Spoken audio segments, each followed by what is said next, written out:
Documents को rename करना है। आप क्या कर रहे थे रीनेम? मैंने तो वो बच्चों के नाम और रोल नंबर से मैंने फ़ोल्डर बना दिए, जो-जो भी डाटा व्हाट्सएप पे मेरे को आया अच्छा मैंने इतने वो एक में चलो डाल ठीक दिया। है, एक ही बात है ना? ये हाँ। ज्यादा बड़ा काम हो गया। क्या? कौन से वाला? मेरा वाला? फोल्डर्स बनाना वाला। हाँ, मैंने सारे फ़ोल्डर वो स्टूडेंट टाइप कर दिए यार मेरा किसी के 50-50 डॉक्यूमेंट्स बहुत ज्यादा है, मेरे पास एक के डॉक्यूमेंट 12 ठीक 15 है, डॉक्यूमेंट भेज चलिए दिए ठीक है, मुझे। फिर हाँ, तो अच्छा हाँ। हो गया। इसीलिए मैंने वो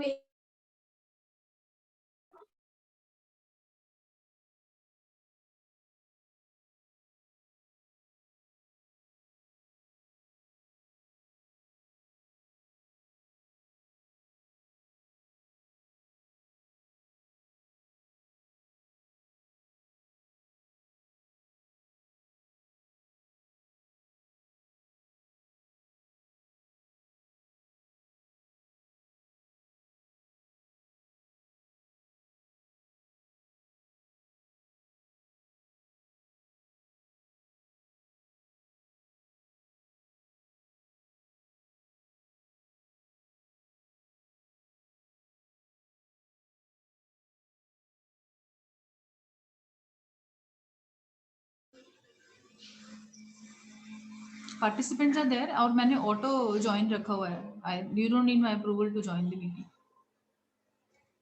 क्या नाम है आपका? ट्राई करो बेटा एक बार और। Try to click that link again, okay?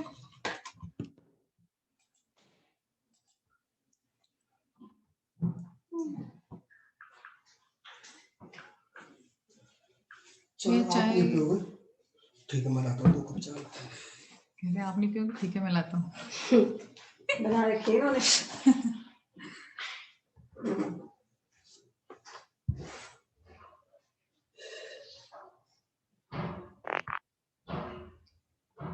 आप लोगों को असाइनमेंट मिल गया था, 3rd असाइनमेंट बेटा? Aditya now you can join, can you hear me? Yes, ma'am. Okay. इनमें ना आर्काइव कर दो, वो वाली चैट है ना सारी जिसमें स्टूडेंट नहीं है। I'm going to share my screen, just give me a minute, huh?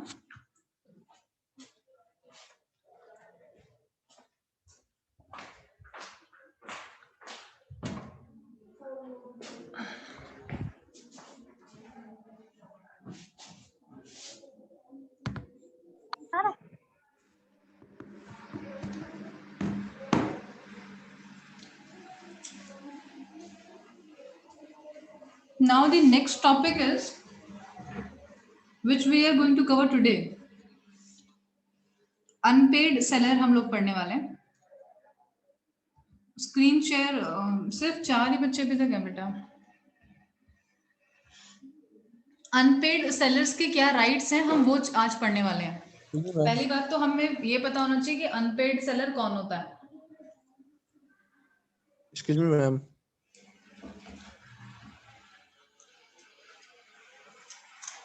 Screen दिख रहा है ना? Excuse me, ma'am. हाँ जी। मैम असाइनमेंट हमने जमा किया था 1st एंड 2nd और उसमें मेरा नाम नहीं आया है। आपने किया हुआ है आदित्य? हाँ जी मैम, कैसे बेटा? आपने मुझे मेल किया था? मेल किया था मैम। तो बेटा आप मुझे एक बार फिर से मेल करिएगा क्योंकि मैंने तो सारी मेल्स चेक करके ही वो डेटा भेजा था। उसी टाइम आप मुझे भेज देते ना, बता देते उसी टाइम, तो मैं फिर से एक बार चेक कर लेती।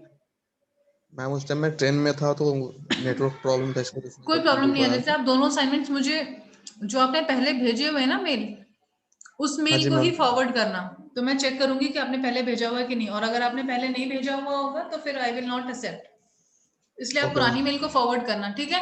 And everyone others also, I will not accept first and second assignment now. I have given you third one and only third assignment will be submitted by me, accepted by me. Ma'am एक और बात बोलनी थी। हाँ जी बेटा। Ma'am हमारे result कब तक आ रहा है?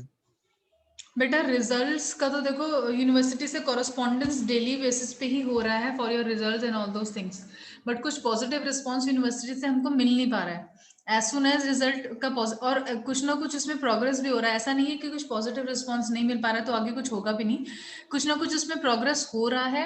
यूनिवर्सिटी ने एग्जाम्स भी आगे नेक्स्ट सेमेस्टर्स के लिए कंसिडर कर लिए हैं, वो भी कंडक्ट हो रहे हैं और होंगे ही। मार्क्सशीट, डेट शीट्स, वट जो भी आनी है वो आ चुकी हैं। बट ये सब चीजें जो भी रिजल्ट्स हैं जो पेंडिंग भी है वो सब यूनिवर्सिटी ने बोला है कि सब क्लियर हो जाएगा। आई मैम हमें कांट तो 2 साल अश्योर यू से any date but things will be done.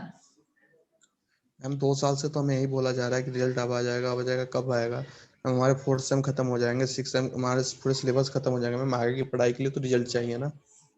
हाँ बेटा मुझे पता है, बट अभी आप लोगों के पास तो अभी टाइम है। कुछ मैम थोड़े टाइम कुछ का कुछ ऐसे इश्यूज ऐसा हैं जो रिजॉल्व हो रहे हैं जिसकी वजह से नहीं हो पाया था ये काम इन टाइम, डिले हो रहा है बट मैम हो जाएगा। मैम बाय द वे अगर हमारे फर्स्ट सेम में अगर री आते हैं तो 3rd सेम में क्लियर करना पड़ता है। 3rd सेम में भी निकल गया रिजल्ट, पता भी नहीं चला रिजल्ट क्या है। मैम 5th सेम में हम लोग कितने पेपर कंप्लीट करते रहेंगे बाय द वे अगर ऐसा हुआ तो। पॉजिटिव रहो, सब चीजें अच्छी होंगी, डोंट वरी, नहीं आएगी रे किसी की। मैम मैम 2 साल से तो पॉजिटिव ही है मैम, रिजल्ट ही नहीं आ रहा है। का तो बहुत ही बोल सकते हैं ना। मैम बात बोलते हैं एचओडी सर को बात करने के लिए, मैम सिर्फ कोई बात नहीं करता है। पेरेंट्स फोन करते हैं तो बोलते हैं इनसे बात कीजिए, इनसे बात कीजिए, फिर भी कोई रिप्लाई नहीं, नहीं आप देते अपने हैं। पेरेंट्स की बात जो है ना रिजल्ट्स के रिगार्डिंग पेरेंट्स से बात करानी या आप खुद बात करना चाहते हैं, जो भी है आप पेरेंट्स एचओडी से ही प्लीज बात करवाइए। मैम एचओडी से बात करते हैं, मैम कॉलेज में फोन करके भी बात करते हैं तो कोई कुछ बोलता ही नहीं, बस बोलते हैं कि इनसे बात कीजिए, इनसे बात कीजिए। हम कुछ बात ही नहीं करते हैं, बस बोलते हैं बेटा इनसे बस बात कीजिए, देखो इनका यही नंबर। है कि आप लोग ये समझ लो कि ऐसा नहीं है कि रिजल्ट नहीं आएगा, रिजल्ट आएगा, बट डेट कॉलेज में भी मैम किसी को कब भी नहीं आएगा? पता, इसीलिए सब लोग आपको आंसर करने में अनेबल रहते हैं सभी लोग, क्योंकि किसी के पास भी एग्जैक्ट डेट नहीं है, क्योंकि कॉलेज के एंड पर ये पेंडिंग नहीं है। आप समझिए ये पेंडिंग है यूनिवर्सिटी के एंड पे, और यूनिवर्सिटी को हम यूनिवर्सिटी एक तरह से अपर हैंड होता है, हम उनको नहीं बोल सकते काम करने के लिए, we can not order basically उनको, we can only request, we can sit and talk जो बातें चल भी रही हैं, और जिसकी वजह से तो मैम कुछ ना कुछ पॉजिटिव रिजल्ट आएगा भी, हम लोग कर रहे हैं कुछ ना कुछ, और ऐसा नहीं कि कुछ नहीं हो रहा, एवरीडे कुछ ना कुछ तो हो ही रहा है। मैम बट देखिए ना एक चीज की मैम, रोज कुछ ना कुछ हो रहा है, ना हमें कोई इन्फॉर्मेशन मिलती है, ठीक है ना कौन सी हमें मैम। तो हिमानी मुझे ये बताओ, is this the right time to speak? ये क्लास, लॉ की क्लास, ये सब डिस्कस करने के लिए ये राइट टाइम है, ये राइट प्लेटफॉर्म है to ma'am we are discuss discussing in each and every class heading from morning. Today? Ma'am this is not the first class. Yes हाँ, मैम। मैम हमने बस ये क्लास इसलिए ज्वाइन की है जस्ट टू इन्फॉर्म यू कि हम में से कोई भी ना लेक्चर लेगा, ना हम में से कोई भी एमसीक्यू देगा, ना कोई असाइनमेंट देगा। बस मैम अच्छा, हमारा और कोई मोटिव नहीं था अभी क्लास ज्वाइन करने का सारे बच्चों का। तो अब नहीं आगे तो से मैम आप क्लास क्लास में नहीं मैम ज्वाइन करेंगे? बहुत सारे बच्चे होते हैं। क्या मैम? एक मिनट प्लीज होल्ड करिए। हाँ जी बेटा, हाँ जी हाँ जी, मैं ही हूँ फिर।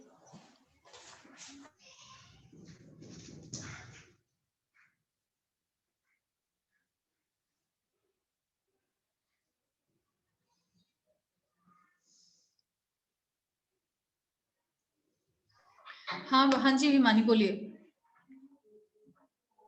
मैम बस बोलिए। मैं यही कह रही हूँ कि हमने ये क्लास इसीलिए ज्वाइन की है कि बस आपको इन्फॉर्म करने के लिए कि मैम हम कल से आपकी नहीं मैम, हम किसी की भी क्लासेस नहीं लेंगे बस। Okay yes ma'am.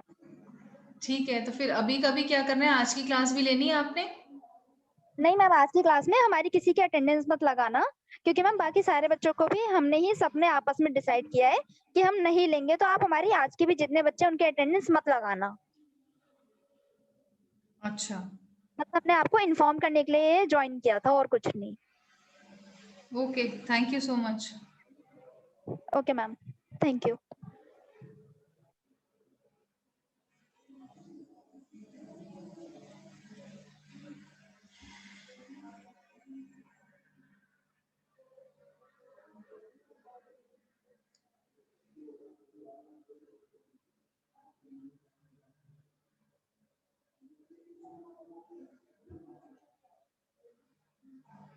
So you guys can leave if you want.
Puneet, Ritesh and Prachi, would you want me to continue with this topic?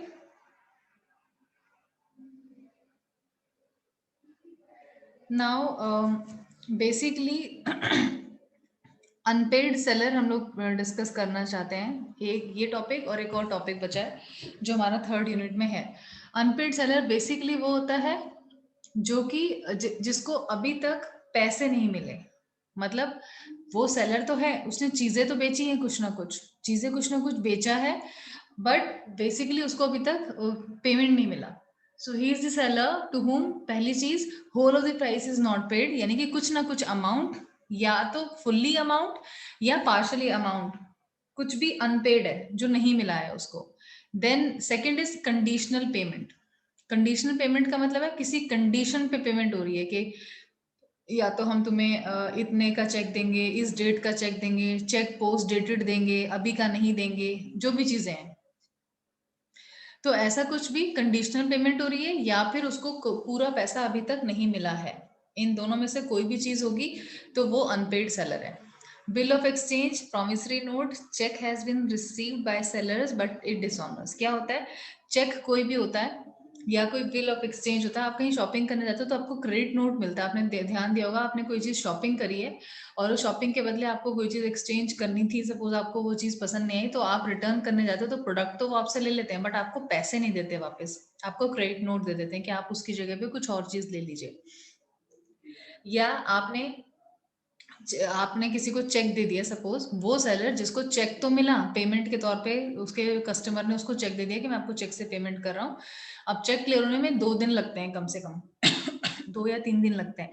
तो उस चेक को क्लियर होने के लिए जो 2-3 दिन लगते हैं, बेसिकली वो टाइम के बाद वो चेक डिसऑनर हो जाता है। सपोज वो उसके अकाउंट में उतना पैसा ही नहीं जितने का उसने आपको चेक दिया, चेक डिसऑनर होना बोलते हैं इसको, कि चेक एक तरह से बाउंस हो गया, डिसऑनर हो गया किसी भी तरह से, कि उसने या तो फेक चेक दिया था, या चेक साइन मिसमैच की वजह से क्लियर नहीं हुआ, या साइन छोड़िए इनसफिशिएंट बैलेंस की वजह से क्लियर नहीं हुआ, जिस भी रीजन से क्लियर नहीं हुआ, is what we do basically कि उस पर्टिकुलर सेलर को कुछ ना कुछ ऐसा हुआ होता है कि उसकी पेमेंट किसी भी वजह से पूरी या पार्शली, आधी या कितना भी परसेंटेज पूरा उसको मिलता नहीं है, तब तक वो अनपेड सेलर होता है।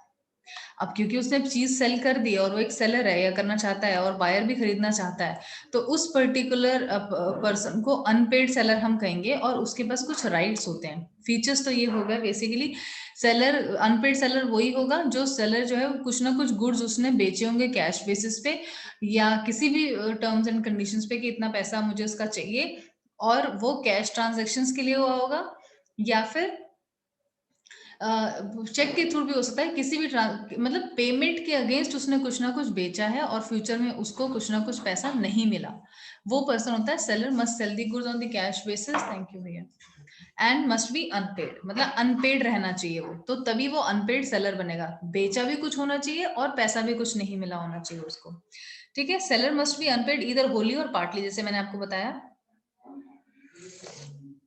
या तो उसका पूरा का पूरा 100% पैसा नहीं मिला या फिर उसका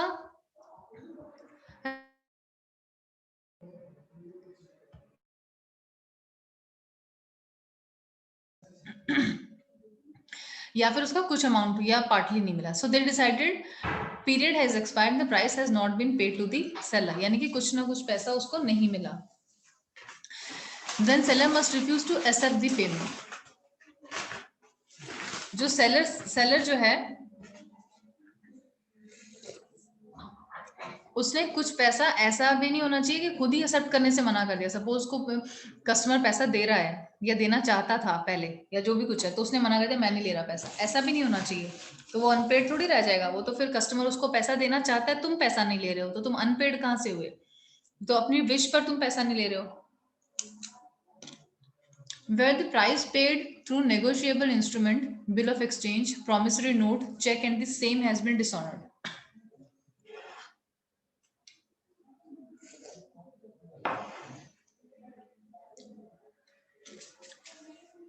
जैसे कि A sells his bike to B, A ने B को अपनी बाइक बेची है 60,000 रुपए की और एक चेक मिलता है उसको 60,000 रुपए का, ये जितने भी रुपए का एक चेक मिलता है।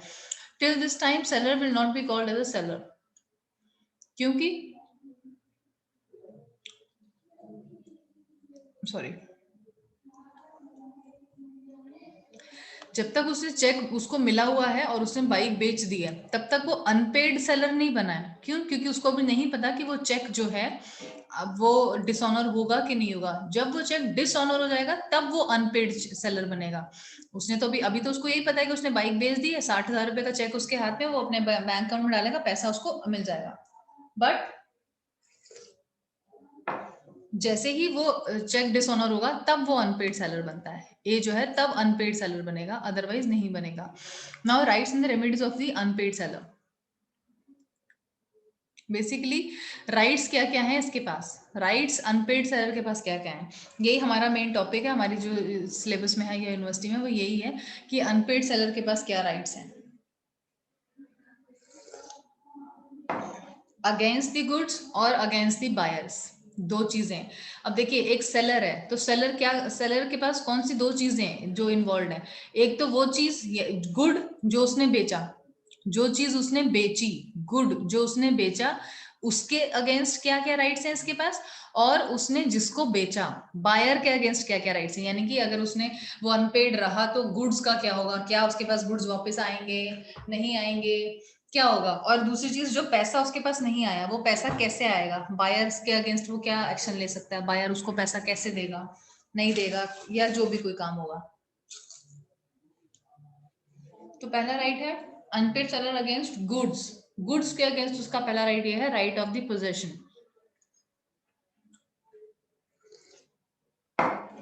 पोजेशन का मतलब होता है कि आपने अपने कस्टडी में किसी चीज को ले लेना, या अपने कस्टडी का मतलब यही होता है, पोजेशन का मतलब कि मेरे कब्जे में है वो चीज। तो जो गुड आपने बेचा है उसका पैसा नहीं मिला तो या तो वो गुड आपको वापस मिल जाए। दूसरा है गुड के against right of stoppage of goods in transit. अगर आपको पैसा नहीं मिला और अभी गुड्स का डिलीवरी नहीं हुआ, जैसे कि सपोज आपने यहाँ से गुड बेचा किसी दूसरी दूर जगह पर डिलीवर होने के लिए, आपके ट्रक्स हैं, ट्रांसपोर्ट है जिसके थ्रू वो गुड जा रहा है किसी दूसरी जगह से, वो मुंबई में किसी ने आपसे डिलीवरी मंगवाई है और उसने आपको चेक दे दिया था और वो चेक डिसऑनर हो गया, नेक्स्ट डे आपको पता चल गया और नेक्स्ट डे तब तक जो गुड्स हैं वो ट्रांजिट में ही है, ट्रांसपोर्ट में ही है, पार्टी को मिले नहीं है, बायर को मिले नहीं है अभी, तो आपके पास ये राइट है कि आप उन गुड्स को रोक सकते हो डिलीवरी से। अब वो फर्दर आगे वो गुड नहीं जाएंगे उसको डिलीवर होने और वहीं पर रुक जाएंगे कि ठीक है वो जो सेलर है उसने रोक दिया कि आगे इसको डिलीवर नहीं करना। क्यों? क्योंकि मेरा पैसा नहीं मिला पूरा। ठीक है। एंड राइट ऑफ रीसेल, अगर उसको वो गुड्स वापस मिल जाते हैं बायर को, उन गुड्स को वो वापस भी भेज सकता है। राइट ऑफ रीसेल, रीसेल का मतलब होता है वापस उसको बेच देना, तो उन गुड्स को वो बेच के किसी और दूसरे बायर को अपना जो अनपेड अमाउंट था वो ले सकता है दूसरे। तो ये तो हो गए 3 राइट्स उसके against goods. Now next are rights of unpaid seller against buyer. Rights of unpaid seller against buyer. अब अनपेड सेलर के हम राइट्स पढ़ रहे हैं, बायर के अगेंस्ट वो क्या कर सकता है। बायर के अगेंस्ट वो पहला राइट है उसके पास कि वो सूट फॉर प्राइस कर सकता है। सूट का मतलब है कि कोई केस फाइल कर सकता है वो पैसों के लिए, जो उसके पैसे हैं उसके अगेंस्ट वो कर सकता है। राइट उसके पास ये है कि सूट फॉर प्राइस वो कर देगा। थैंक यू भैया। दूसरा है suit for interest and special damages.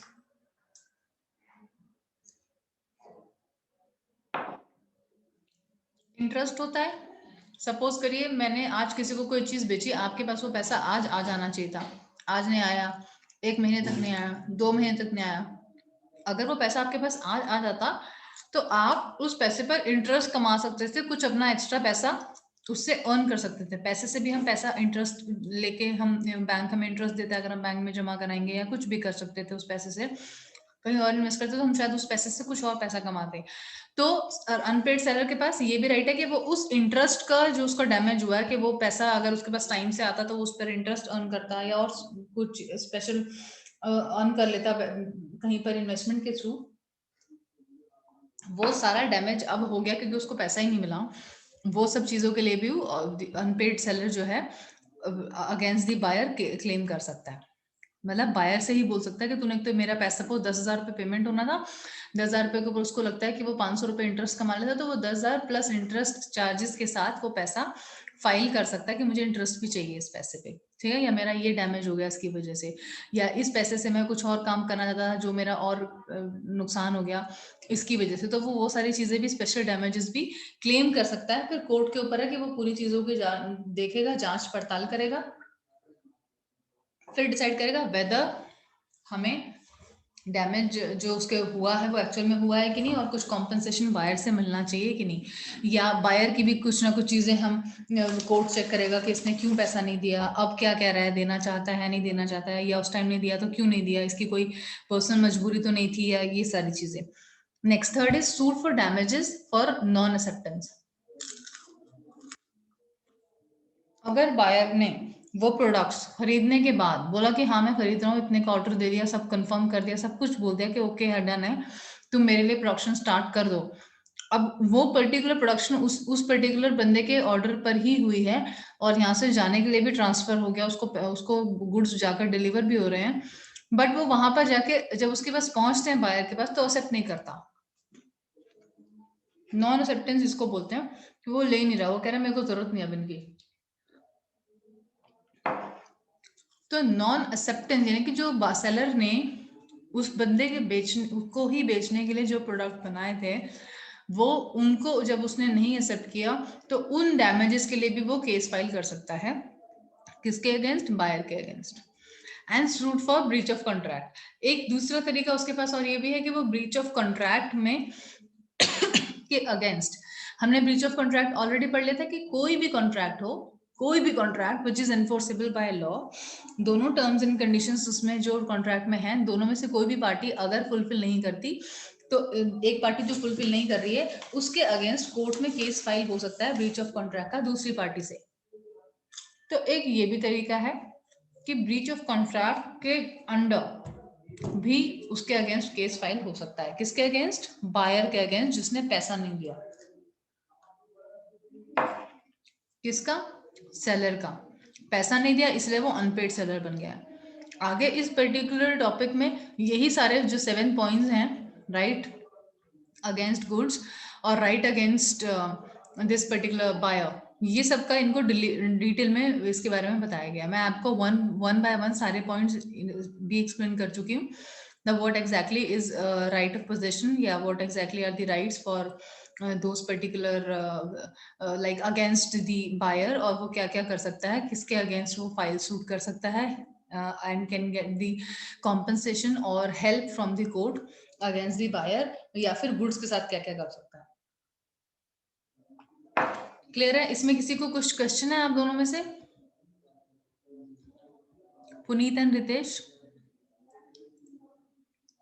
आप देखेंगे तो यही आपका टॉपिक, ठीक है, आप देखेंगे तो टॉपिक जो सिलेबस में दिया हुआ है वो यही दिया हुआ है।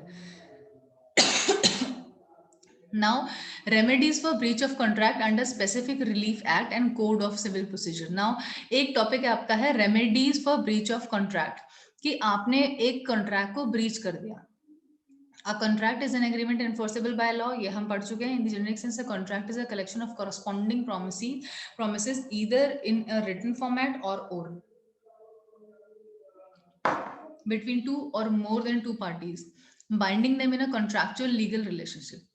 कोई भी कॉन्ट्रैक्ट लीगल रिलेशनशिप में दोनों पार्टीज को बाइंड करती है और वो अग्रीमेंट जो कि एक एनफोर्सेबल बाय लॉ है, यानी कि उसके ब्रीच होने से अगर हम कोर्ट में जा सकते हैं तो that basically is called contract. और उस कॉन्ट्रैक्ट की कोई भी कंडीशन अगर कोई नहीं मान रहा है, फुलफिल नहीं कर रहा है, तो वो ब्रीच ऑफ कॉन्ट्रैक्ट हो गया। नाउ व्हाट आर रेमेडीज, या एक तरीके से राइट्स क्या हैं ब्रीच ऑफ कॉन्ट्रैक्ट्स के? अब राइट्स दोनों पार्टीज में क्या है? रेमेडी बेसिकली क्या होता है, is a legal way of रिपोजिशनिंग the aggrieved party into the place they were before the breach of the contract or in a place where they would be after the performance of the contract। यानी कि remedy क्या होता है? Remedy का मतलब होता है breach of contract से तरह से आप कैसे पाओगे, बचना, इस चीज से बचना। फॉर एग्जाम्पल, अगर दो पार्टीज हैं, दोनों पार्टीज ने कॉन्ट्रैक्ट में एंटर किया और दोनों पार्टीज ने कॉन्ट्रैक्ट को परफॉर्म करना शुरू करा, यानी कि परफॉर्मेंस ऑफ कॉन्ट्रैक्ट अब होना शुरू हो गया, काम उस कॉन्ट्रैक्ट की टर्म्स एंड कंडीशंस के हिसाब से होना शुरू हो गया।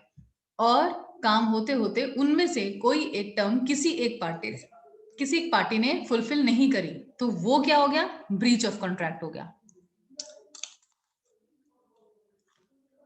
अब उस ब्रीच ऑफ कॉन्ट्रैक्ट के लिए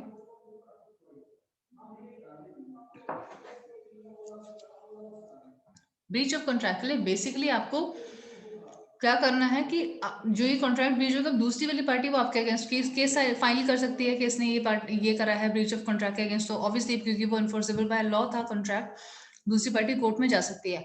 अब रेमेडीज जो ये टॉपिक है, आप समझने की कोशिश करिए कि कॉन्ट्रैक्ट ब्रीच हो चुका है, remedies for breach of contract, हम क्या ऐसा मतलब कोई लीगल वे हो जिसकी वजह से दोनों पार्टीज ब्रीच होने के बाद भी, कॉन्ट्रैक्ट ब्रीच होने के बाद भी फिर से उस कॉन्ट्रैक्ट को एज इट इज परफॉर्म करें जैसे वो था, और जो उसमें मतलब अगर ब्रीच नहीं होता तो जिस तरह से स्मूथली काम हो रहा था, दोनों पार्टीज अपना काम करती, वो सेम तरीके से वो काम करते रहें। यानी कि एक पार्टी या दोनों ही पार्टीज को हम रिपोजिशन करवा रहे हैं उसी कॉन्ट्रैक्ट में, सिमिलर मैनर में जैसे कि कॉन्ट्रैक्ट पहले साइन हुआ था। किसी आदमी ने, एक ने गलती कर दी, ब्रीच कर दिया, उसके बाद भी हम उसको रिपोजिशन कर रहे हैं सेम तरीके से जैसे वो पहले था पार्टी उस कॉन्ट्रैक्ट में। इसको हम बोलते हैं remedy for breach of contract. तो इसका भी एक लीगल वे है।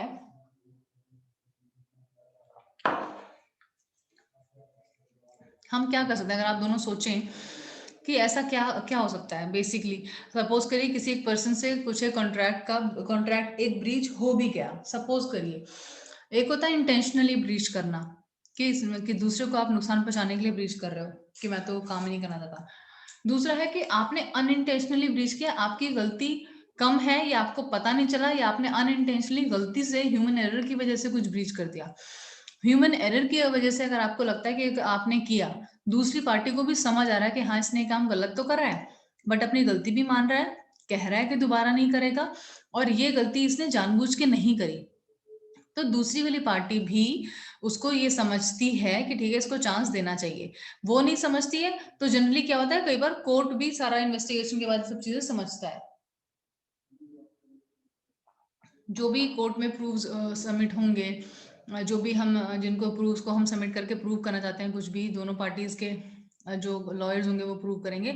अगर उस पार्टी का प्रूफ, जिसने रीच किया है कॉन्ट्रैक्ट, वो उसका एडवोकेट या वो खुद कोर्ट में अप्रूव कर देता है कि उसने अनइंटेंशनली सब किया था और वो इस कॉन्ट्रैक्ट में रहना चाहता है और आगे से कोई काम गलत नहीं करेगा, कुछ नहीं ऐसा होगा, या वो रिपीट नहीं करेगा ये सब चीजें, इसकी वजह से कुछ ना कुछ उनको एक बेटर वो ऑप्शन मिल जाना, या एक तरीके से एक ये ऑप्शन मिल जाना कि ठीक है भाई तुम अब ये काम मतलब दोबारा से इस कॉन्ट्रैक्ट को कर सकते हो और तुम्हें एक चांस दिया जा रहा है। बेसिकली बहुत बार ऐसा होता है, लोगों को चांस दे देते हैं, हम भी चांस किसी को देते हैं। अगर कोई हमारे लिए कोई गलती करता है और हमें लगता है कि इसकी गलती नहीं थी, इसने जानबूझ के नहीं करा, चलो हो जाता है, गलती हो जाती है। So that basically is called कि ये एक रेमेडी हो गया कि कोर्ट ने भी ये समझा, दूसरी पार्टीज ने भी ये समझा, और ब्रीच कॉन्ट्रैक्ट का होने के बाद भी उसको उसी सेम पोजीशन पे दूसरी पार्टीज ने कॉन्ट्रैक्ट में अग्री करवाया, कॉन्ट्रैक्ट में उसको वही पोजीशन दिलवा के उसका सेम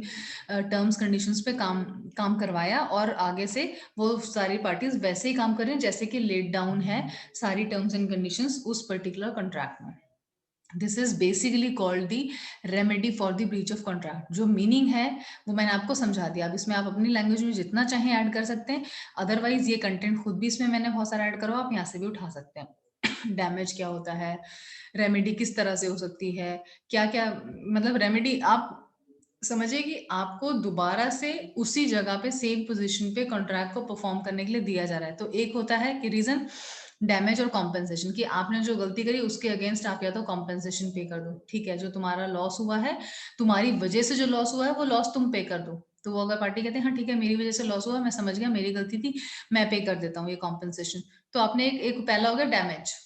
कॉम्पेंसेशन की वो पार्टी जिसने की एक्चुअली में कॉन्ट्रैक्ट को ब्रीच करा है, वो कॉम्पेंसेशन देके खत्म करना चाहता है बात को और आगे दोबारा से काम सिंपली वही कॉन्ट्रैक्ट पे करना चाहता है। तो एक ये तरीका है डैमेज का या कॉम्पेंसेशन का। सेकेंड तरीका है recovery of the possession of the property.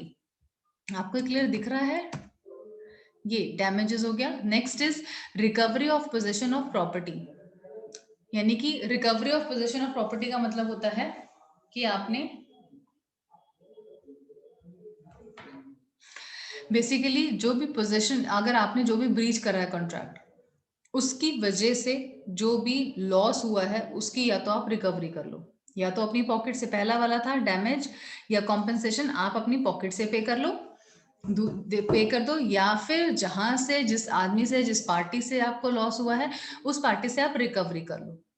Second है, थर्ड है specific performance of the contract. Now remedies में कि remedies of the breach of contract में ये भी एक specific performance of the contract भी एक पॉइंट है जो कि कोर्ट ने रिकॉग्नाइज करा है कि it is also kind of remedy for the breach of the contract, कि आप अगर ये काम करते हो तो आपको बेसिकली रिपोजिशनिंग उस पर्टिकुलर कॉन्ट्रैक्ट के अंडर हो सकती है। क्या है वो?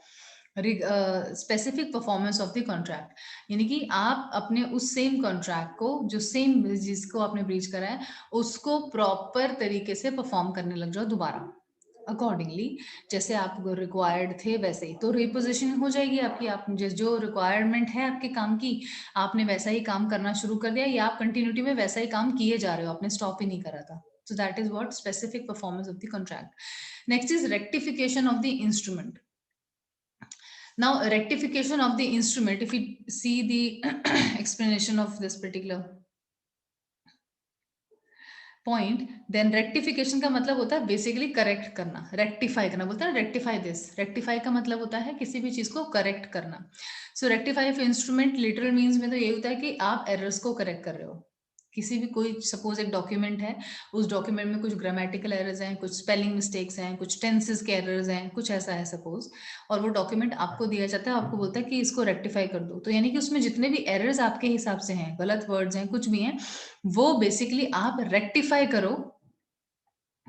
ये आपका वो है रेक्टिफिकेशन ऑफ द इंस्ट्रूमेंट। ये बेसिकली आपका है कि करेक्टिंग द एरर्स, जो आपने काम कर दिया गलत, ब्रीच कर दिया कॉन्ट्रैक्ट, उसको आप रेक्टिफाई कर रहे हो, उसको आप समझ रहे हो कि आपने बेसिकली अब आपने उसको करेक्ट कर लिया, अब आप वो एरर दोबारा नहीं करोगे, वो एरर आप परफॉर्म नहीं करने वाले हो। ठीक है, that is called rectification of the instrument. एक ये भी रेमेडी मानी जाती है कि ठीक है तुमने अपनी गलती सुधारी, जैसे हम बोलते हैं ना अपनी गलती सुधार लेना, तो कह रहे ठीक है मैं आगे से नहीं करूंगा, और जो गलती मैंने करी ये मैं दोबारा नहीं करूंगा, और इसको मैं अब ठीक कर रहा हूँ, तो आप फिर से रिपोजिशनिंग आपकी हो सकती है, subject to the agreement of the other party. दूसरी पार्टीज अगर अग्री नहीं कर रही है तो फिर नहीं होगा। समझ आ रहा है? यानी कि अगर कोर्ट ये कह भी रहा है और फिर भी दूसरी पार्टीज ये मना करती हैं, उनको लगता है नहीं ये तो दोबारा से ऐसा गलती कर देगा, या दोबारा से ब्रीच कर देगा कॉन्ट्रैक्ट, दोबारा से हमें नुकसान पहुंचा देगा, तो वो कॉन्ट्रैक्ट फिर डिस्चार्ज हो सकता है। बेसिकली कोई भी कॉन्ट्रैक्ट हो, कोई भी कॉन्ट्रैक्ट, चाहे वो लॉ, चाहे वो कॉन्ट्रैक्ट ऑफ एजेंसी हो, चाहे वो कॉन्ट्रैक्ट हो सिंपल कोई कॉन्ट्रैक्ट हो, चाहे वो सेल कॉन्ट्रैक्ट, कोई भी कॉन्ट्रैक्ट हो, उसका ब्रीच हो जाना एक बार, दूसरी पार्टीज, चाहे एक पार्टी इन्वॉल्व है उसके अलावा या दूसरी पार्टी इन्वॉल्व है, अगर उनकी मर्जी नहीं है उस पर्टिकुलर कॉन्ट्रैक्ट को आगे परफॉर्म करवाने की उस पार्टी से जिसने ब्रीच करा है, तो कोई रेमेडी नहीं होगी। But there are certain remedies जो ऑलरेडी आप कोर्ट से जाके मांग सकते हो, तो कोर्ट ने ये रिकॉग्नाइज दी हुई है कि ठीक है तुम रेक्टिफाई कर लो एरर को, या कॉम्पेंसेशन दे दो, या कुछ भी ऐसा कर दो। बट जब दूसरी पार्टी से काम करने के लिए तैयार नहीं, तो एक बार को आप कोर्ट से अगर रेमेडी लेकर आ भी जाओगे दूसरी पार्टीज आपको उस हिसाब से काम करने नहीं देंगे, अगर वो आपके साथ काम करना नहीं चाहती हैं तो। ठीक है, next is rescission of the contracts. एक होता है रेमेडी, रेसिशन, देखते हो रेक्टिफिकेशन कि हमने गलती को सुधार लिया। Now rescission of the contract, the term rescission connotes the annulment, destruction और रिपील और अनवाइंडिंग अ ट्रांजैक्शन। जैसे कि सपोज कोई ट्रांजैक्शन गलत हो गई, कोई इलीगल ट्रांजैक्शन हो गई, कोई फ्रॉड हो गया जो कि किसी एक पार्टी की वजह से हुआ, जो कि उसका कॉन्ट्रैक्ट का था पार्टी, तो वो आदमी अपनी उस पर्टिकुलर फ्रॉड को या उस पर्टिकुलर ट्रांजैक्शन को अनवाइंड कर ले, इसको रेसिशन ऑफ कॉन्ट्रैक्ट कहते हैं। ठीक है, now such a person has a right to seek relief by way of asking the court to declare the contract not binding upon. Getting rid of the contract is rescission of the contract. The right to rescind a contract heavily relies on the assumption that the contract never really existed because of the defects it accompanied. यानी कि वो person जिसने breach करा है उसने court में ये prove कर दिया, तो ये प्रूव कर दे बेसिकली कि जो भी हमारी टर्म्स कंडीशंस हमने उस टाइम पे एग्री करी, साइन करा, सब कुछ एग्री करा कि हम काम ऐसे करेंगे, बट वही गलत था, जो हमारा कॉन्ट्रैक्ट है बेसिकली वही गलत बना था। कॉन्ट्रैक्ट जो बना है, जो टर्म्स कंडीशंस पे एग्री हुआ है, साइन हुई हैं, जिसके अगेंस्ट हमको परफॉर्म करना था, वो हो ही नहीं सकता, वो पॉसिबल ही नहीं है। सपोज किसी लूप होल की वजह से, किसी गलती की वजह से जो आपने पहले नहीं चेक करी और करनी चाहिए थी, जिसकी वजह से वो काम नहीं हो पाया, उस बेसिकली काम को हम ये प्रूव कर देना उस वो पार्टी ने जो जिसने ब्रीच किया है, उसको कहते हैं rescission of contract. Rescission of contract का आपको शॉर्ट नोट भी आ सकता है पेपर में कि क्या होता है रेसिशन ऑफ कॉन्ट्रैक्ट। सो ये बेसिकली ये होता है कि आपने जो कॉन्ट्रैक्ट साइन किया था, आप ये प्रूव कर रहे हो कि भाई ये ही गलत था, ये कॉन्ट्रैक्ट जो हमने साइन किया, ये पर्टिकुलर टर्म जो हमने साइन किए, यही गलत थी, ये परफॉर्म ही नहीं हो सकती। ये प्रूव कर दे अगर कोई भी किसी भी तरह से, लीगली अगर वो पॉसिबल नहीं है, या कोई भी एक ऐसी चीज जो कोर्ट में प्रूव हो गई, तो फिर उसको रेमेडी मिल जाएगी ब्रीच ऑफ कॉन्ट्रैक्ट के लिए। अदरवाइज क्या होगा? अदरवाइज उसको फिर पनिशमेंट मिलेगी, क्योंकि उसने ब्रीच कराया कॉन्ट्रैक्ट, पनिशमेंट मिलेगी उसको, कॉम्पनसेशन पे करने मिल सकता है, कुछ भी पे करने हो सकता है, दिया जा सकता है। ठीक है, so last is cancellation of instruments. In simple language cancellation of instruments क्या होता है? कैंसिल, किसी भी चीज को कैंसिल कर देना, नलीफाई कर देना, खत्म कर देना, या बिल्कुल जो काम होने वाला था उसको हम नहीं कर रहे हैं, दैट इज कॉल्ड कैंसिल। हमने कोई ट्रिप प्लान किया, नहीं जा रहे हैं, कैंसिल कर दिया प्लान। हम कहीं पर कुछ खरीदने जाने वाले थे, अब हमने कैंसिल कर दिया, हम नहीं कर रहे हैं। हमने कोई ऑर्डर प्लेस किया था, हमने ऑर्डर कैंसिल कर दिया, यानी कि वो काम नहीं होगा। So cancellation of instrument basically means the nullification of a written document which is a proof of transaction between the parties that are part of the transaction. तो या तो हम उसको कैंसिल कर दें, जो इंस्ट्रूमेंट या जो भी चीजें हमने टर्म्स कंडीशंस एग्री किया था, वो सारी चीजें आप कैंसिल कर रहे हो। बट ऐसा ही नहीं कि जब आपका मन किया आपने तब सोचा कि अब हम कैंसिलेशन ऑफ इंस्ट्रूमेंट कर देते हैं क्योंकि मैं अब काम नहीं करना चाहता इन लोगों के साथ। काम नहीं करना चाहता तो डिस्चार्ज ऑफ कॉन्ट्रैक्ट प्रॉपरली होना चाहिए, with valid reasons, with mutual understanding and with the agreement of the other parties also. Cancellation of instrument दो ही तरीके से हो सकता है। ये इसलिए नहीं होगा कि भाई मेरा तो मन नहीं कर रहा आगे काम करने का, इसलिए मैं तो भाई कैंसिल कर रही हूँ इंस्ट्रूमेंट अपना। ये complete cancellation when the court decides to cancel the whole instrument, यानी कि पूरे कॉन्ट्रैक्ट को अगर कोर्ट डिसाइड कर रहा है कि भाई हाँ इसको खत्म कर दो, नलिफाई कर दो, तुमने जो कॉन्ट्रैक्ट बनाया था या तुमने जो काम साथ करने का प्रपोजल रखा था वो गलत था या वो ठीक नहीं था या तुम ऐसा काम कर ही नहीं सकते। सो एक तो ये है।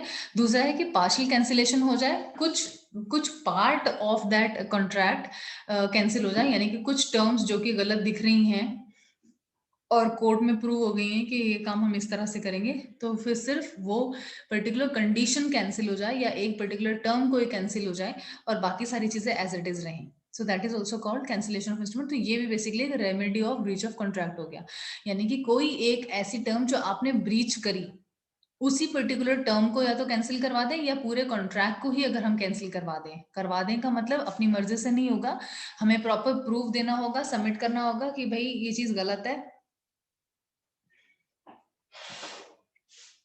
इसीलिए ऐसा हुआ, और कंप्लीट या पार्शियल कैंसिलेशन हो जाए।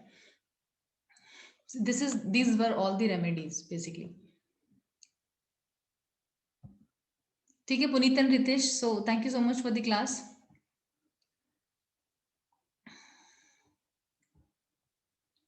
Take care, bye.